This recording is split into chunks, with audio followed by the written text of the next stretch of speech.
Hello les QTV, j'espère que vous allez bien. Alors aujourd'hui je vous fais un retour parce que j'étais à la Brown Sugar Night qui s'est déroulée cette année au Grand Rex. Et en fait, bon, le Grand Rex c'est une grande salle de cinéma parisienne, une grande salle de spectacle très connue. Et en fait, il se positionne sur 3 étages. Et donc durant cette soirée, du coup, je me suis pas mal déplacée entre les 3 étages et je suis tombée justement sur cette fresque que je vous mets là. Vous voyez quoi? Moi j'ai tout de suite été frappée par le visage noir que j'ai vu et par le démon qui était dessiné avec le visage, enfin les traits noirs en fait. Alors, ce qu'il faut savoir, c'est que ce tableau, le vernissage de ce tableau a été fait en 1932 et il a été signé Henri Mahé. Henri Mahé, qui était un peintre, un décorateur, qui a décoré pas mal de maisons closes, d'autres cinémas, enfin bref, voilà quoi. Et donc moi, ça m'avait un petit peu marqué parce que je voyais ce noir en fait qui était plutôt de type africain, qui était proche d'une cale de bateau. Ça me faisait penser au négrier, vous savez, là où on mettait les esclaves. Et j'avais pas vraiment d'explication dessus. J'ai repensé au contexte puisque le vernissage se fera en 1932. Donc le contexte, juste avant ça, on a en 1931 l'exposition coloniale de la Porte Dorée, qui est la grande exposition coloniale. Donc je vais pas vous réexpliquer les os humains. J'ai déjà fait des vidéos dessus sur ma page que je vous invite à regarder. Et donc en fait, moi ça me perturbe, cette image du noir. En fait, j'ai vraiment l'impression que c'est un esclave qui est là, qui ne fait rien. Et en plus, c'est vraiment, on voit que c'est un captif africain, parce on voit un petit peu les dessins sur son visage, vraiment ce côté, puis les lèvres roses, tout ça, enfin... Là, je le vois maintenant. Et donc, en fait, il y a cette image qui m'a énervée, mais il y a aussi l'image, en fait, du démon, du mauvais, qui est dessiné avec les caractéristiques des Noirs, des caractéristiques très africaines, c'est-à-dire le nez épaté. Donc, le mal, en fait, c'est ça. C'est incroyable. Mais après, en creusant un petit peu l'étude, j'ai compris un petit peu les inspirations de cette personne, et c'est ce qui m'a le plus perturbé, et c'est pour ça que j'ai vraiment voulu faire cette vidéo, pour pouvoir partager ça avec vous. Donc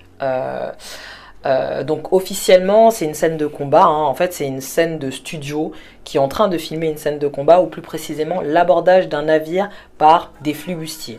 Alors qu'est-ce qu'un flibustier? Donc les flibustiers c'était des marins qui étaient très actifs si vous voulez dans la Caraïbe, dans la période entre le 16e et le 17e siècle. Ils n'ont pas survécu dans le temps, c'est plus les pirates qui ont survécu dans le temps. Mais voilà, c'était des marins et eux, ils pillaient les bateaux aux alentours.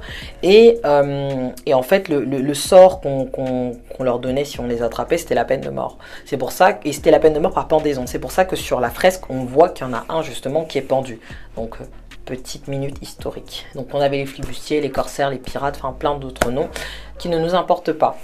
Donc l'auteur de l'œuvre, comme je vous ai dit, c'était Henri Mahé, qui était un peintre, un décorateur, etc. Et ses parents étaient des Bretons. Et sa mère notamment était nantaise. Alors, je ne vais pas vous rappeler l'histoire. Nantes est l'une des villes qui est très connue par rapport au commerce triangulaire, puisqu'il y a pas mal de bateaux négriers qui sont partis du port de Nantes. C'est une ville qui s'est enrichie sur la traite négrière.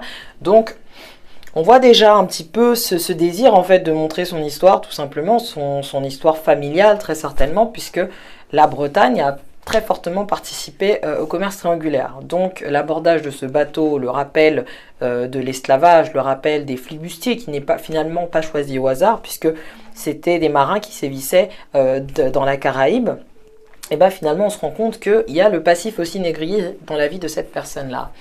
Autre chose importante qui m'a vraiment marqué, c'est son amitié très très forte avec quelqu'un qui s'appelait Louis-Ferdinand Céline, qui est très connu sous le nom de, enfin on l'appelait plus souvent Céline, et donc les personnes qui sont partisans de sa manière de penser sont appelées les Céliniens. Et donc en fait Céline c'était un écrivain, aussi un médecin apparemment, et il a fait pas mal de textes, notamment un qui est sorti je crois en 1932 si je ne me trompe pas. Et en fait, dans ces textes, il a tendance à lâcher pas mal de dédicaces justement à cet ami Henri Mahé. Alors, des amitiés, il y en a tout le temps, mais par contre, quand on est aussi proche de quelqu'un à tel point qu'il vous lance des dédicaces dans ses bouquins, c'est que vraiment, vous vous entendez très bien. Et ce qu'il faut savoir, c'est que le fameux Céline était un antisémite, mais aussi un grand raciste. Je vais vous mettre quelques citations qu'il a dites là, qui sont assez choquantes.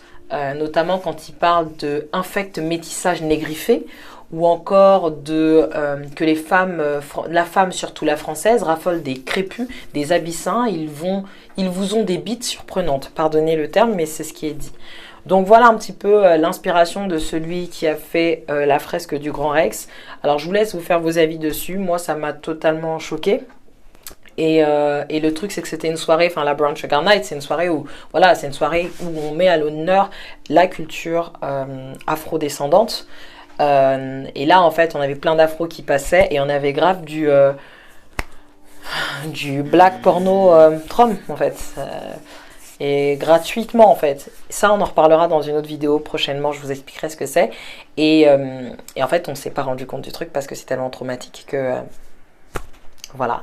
Enfin voilà, j'avais juste envie de partager ça avec vous. J'espère que vous pourrez vous faire votre idée. Et n'hésitez pas à passer au Grand Rex si vous avez l'occasion d'aller voir de vous-même, de vos propres yeux.